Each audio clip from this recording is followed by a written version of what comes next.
We have a rock band bashing the out of our house. Hi, I'm Lizzie. And I'm PJ. And we're Oak Development and Design. Just hang 1,800 pounds in the air. Hope we don't break it. We tear down and rebuild houses. High fives for taking houses down. From spec homes to custom renovations and design. Stop, you're bad at this. We save what we can. Rebuild what we can't. I'm not exactly sure how we're going to pay for it yet. It's not stressful. I'm not stressed. Whoa! We do it all here in New England, where we call home. We don't just flip houses. We create homes.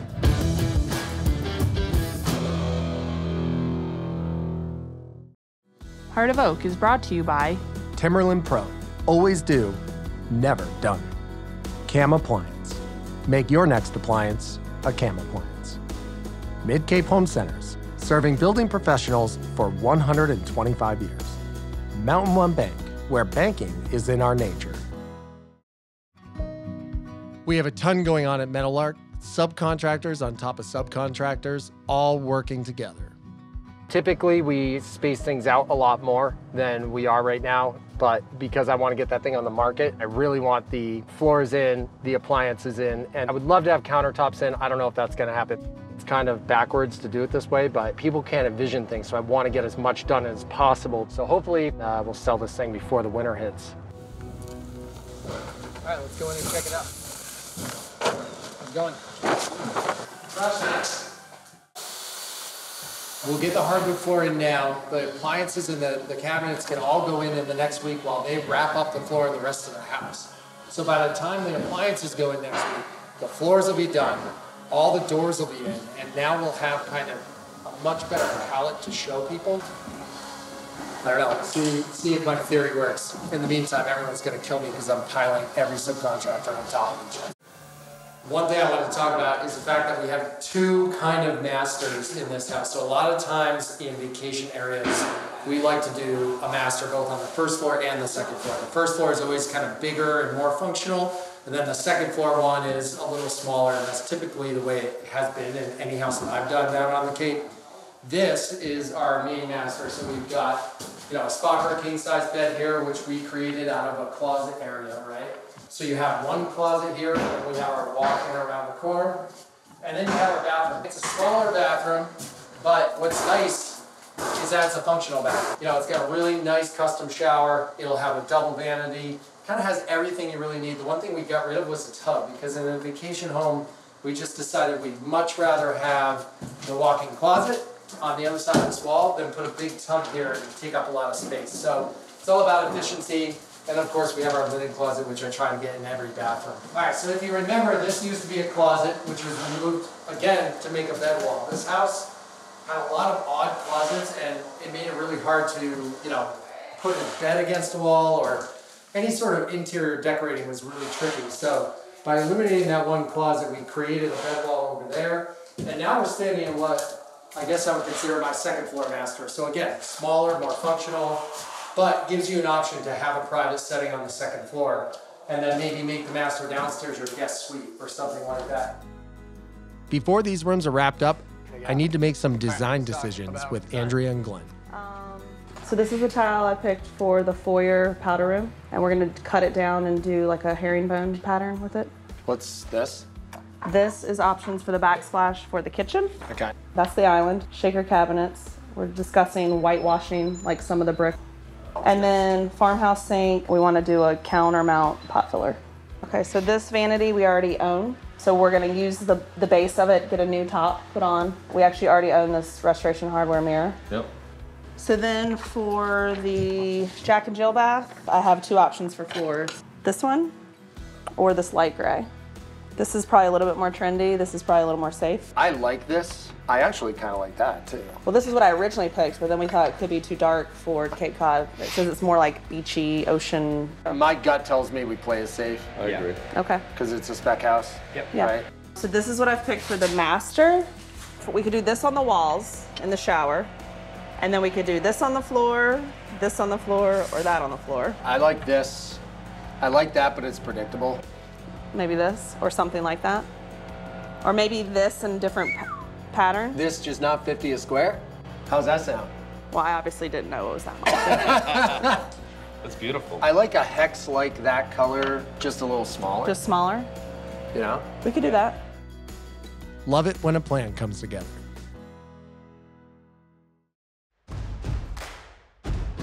Are you at a liquid lunch right now?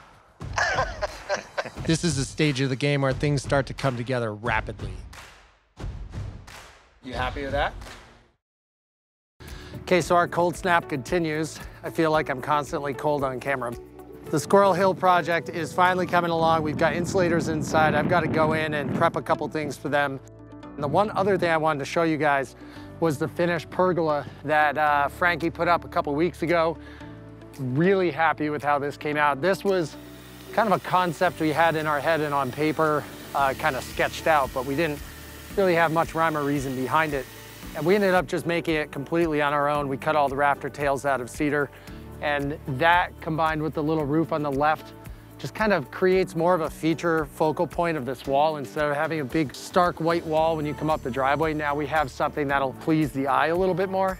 The other thing that we did was we put red cedar shingles on top of the roof on the far side, which wasn't on the plan originally. But once we saw it up and we saw all the cedar, we felt like it was the right thing to do, so we did it, and it looks awesome. So basically, this whole cavity in here needs to be filled with blown-in insulation, but they can't actually get back in there, especially up in here. So I have to take this strapping out from here, kind of to over here. But of course, there's a light in the way too, which I didn't realize.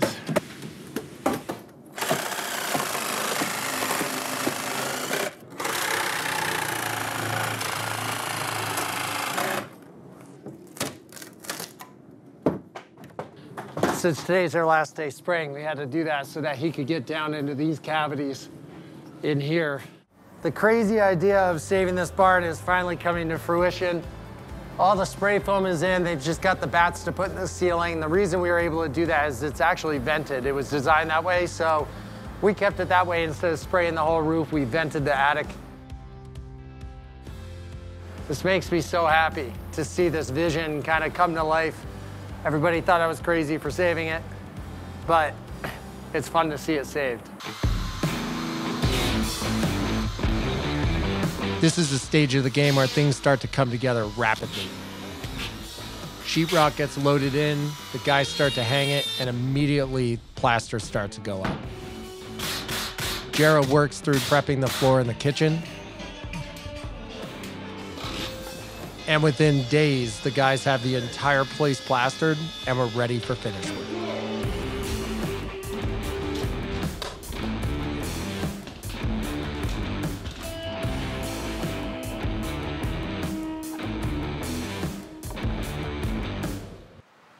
I was joking with Gene. I'm like, I hate it when PJ disappears, but this is actually one disappearance that might be for the greater good of the company because of just all the connections and leads you could be making now. PJ's in Las Vegas for the International Builders Show. But it sounds like you guys are charging forward over there, which is great. We're charging forward. Are you at a liquid lunch right now? All right, I gotta get back to work. All right, PJ, we'll keep the foot down here. We'll talk to you later.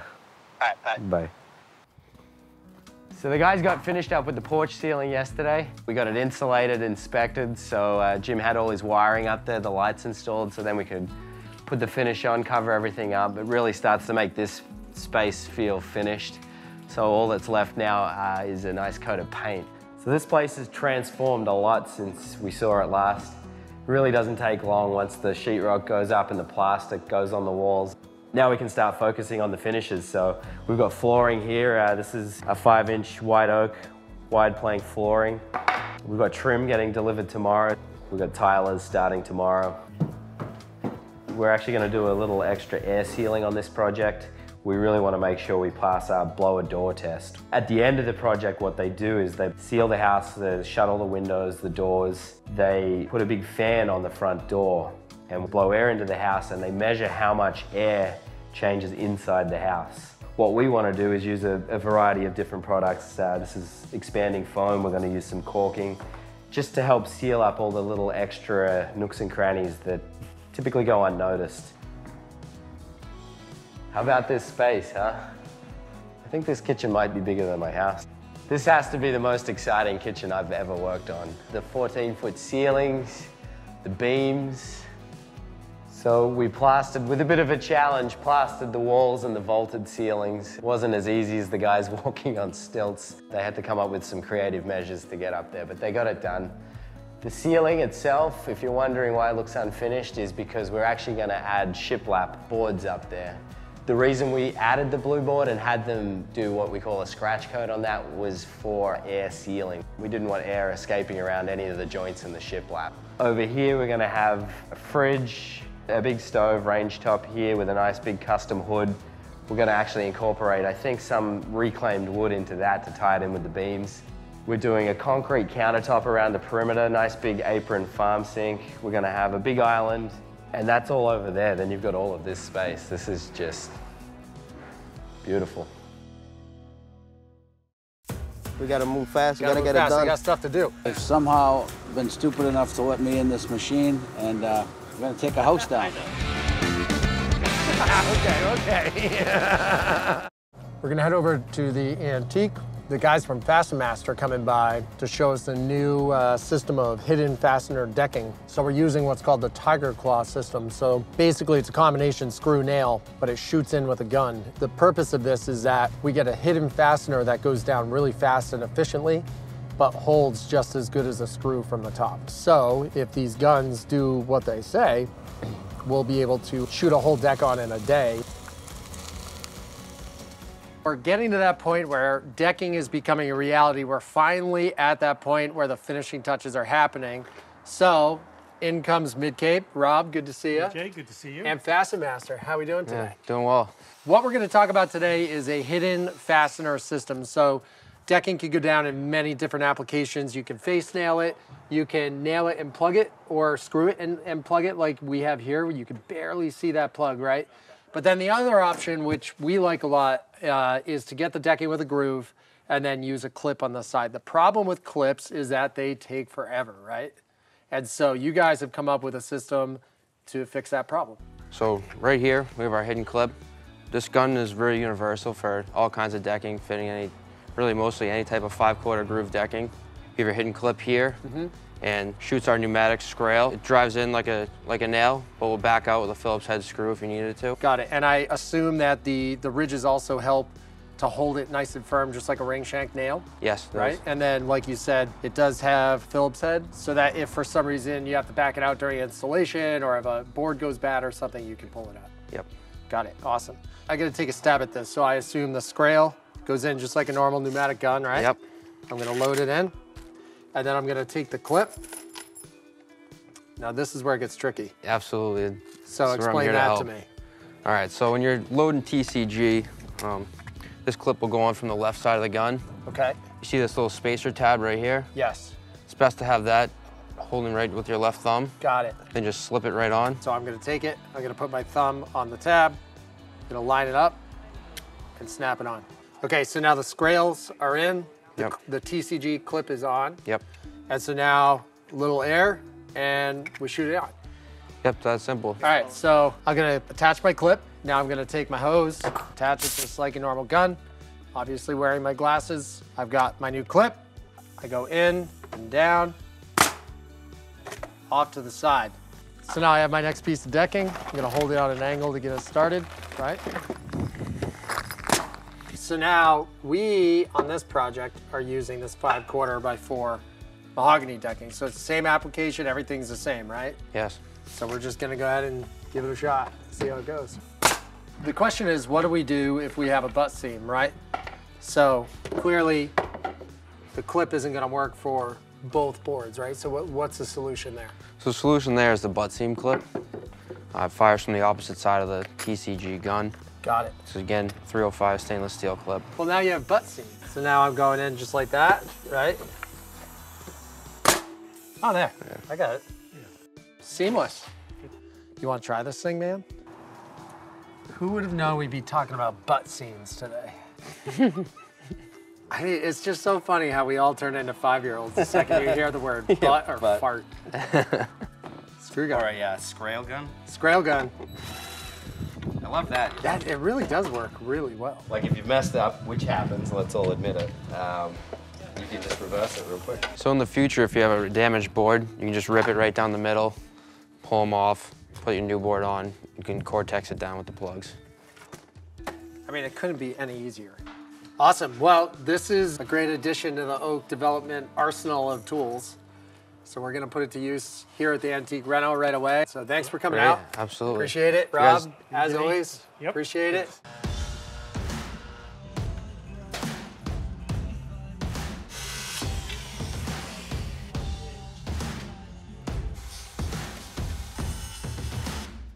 You can tell we're moving fast when we don't tuck wires in. That's right. We got to move fast. Gotta move get fast. it done. We got stuff to do. Yes, sir. So the lattice that we use here is actually a cedar lattice because I hate the plastic white lattice. Yeah, the way I envision it is that the lattice will kind of go right to there and then the grate will follow. Okay. We could frame it in white. I had kind of envisioned just painting this black, spray painting it black. Okay. And then you just don't see it behind and then it's a clean look with nothing. You know, it's just lattice. Okay. What do you think? I think it'll look good. So we will make it look like a seamless post coming down, and everywhere is a post. It's gonna look the same. Then the question is, do we have to paint it all to match? I don't know though, because the railings are gonna be white.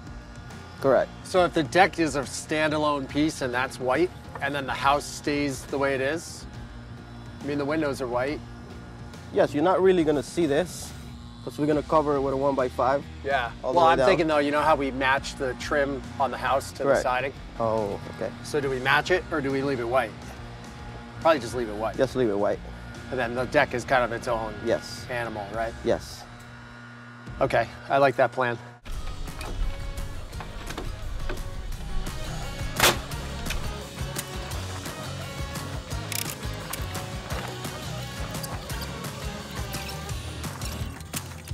You happy with that?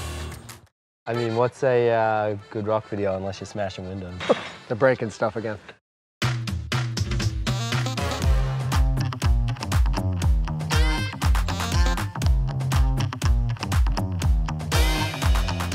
A good friend of mine who I've sold a house to in the past, Ken Casey, who you might know as the lead singer of the Dropkick Murphys, lives in town, bought a house from us a while back, and they called me to ask me if I had a project that they could go in and smash.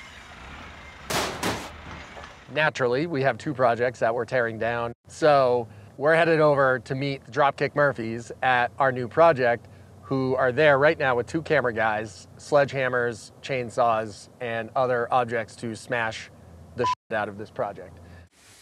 You ready? Yep. God, he's got such great handwriting. I mean, what's a good rock video unless you're smashing windows? They're breaking stuff again. Isn't it smash it up? You ready? I guess.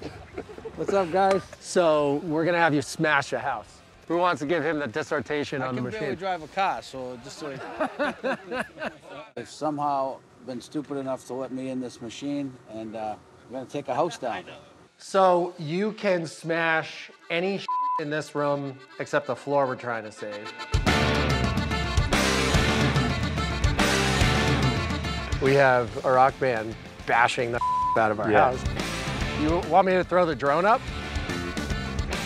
Okay. You can smash anything in the kitchen. These are cool. 3, 2, 1. Yeah, if you want to smash a fridge, smash the fridge.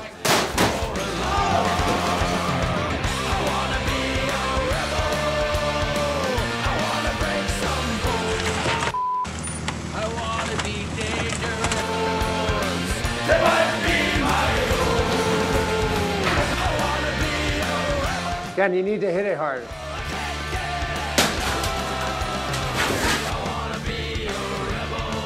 Ready?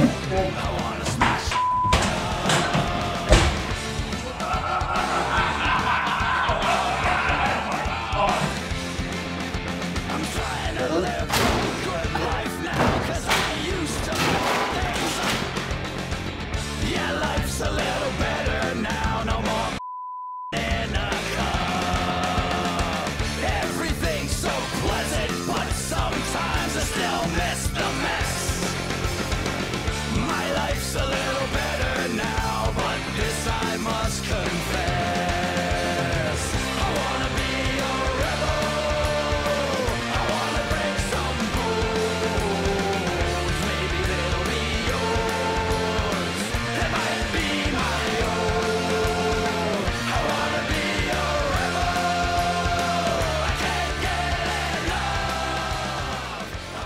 almost hate to say it, it almost needs to go through fresh glass. Do this window over here.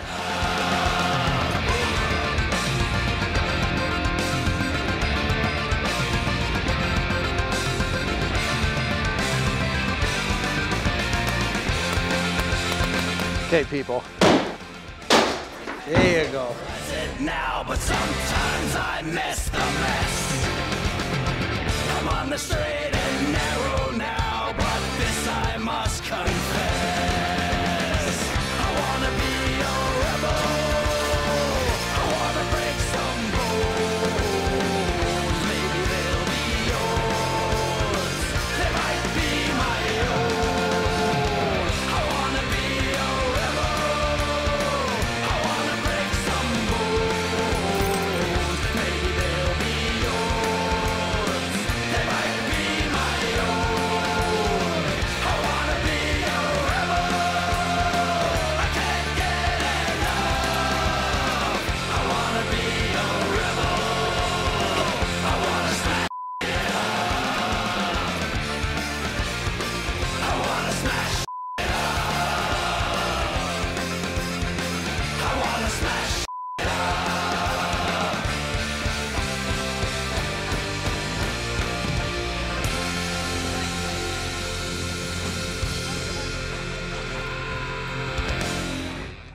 I wanna break some bones. Maybe they'll be. Next week on Heart of Oak. I don't know, we're just rolling toward the finish line here. We've got about 3 weeks till we're wrapped up.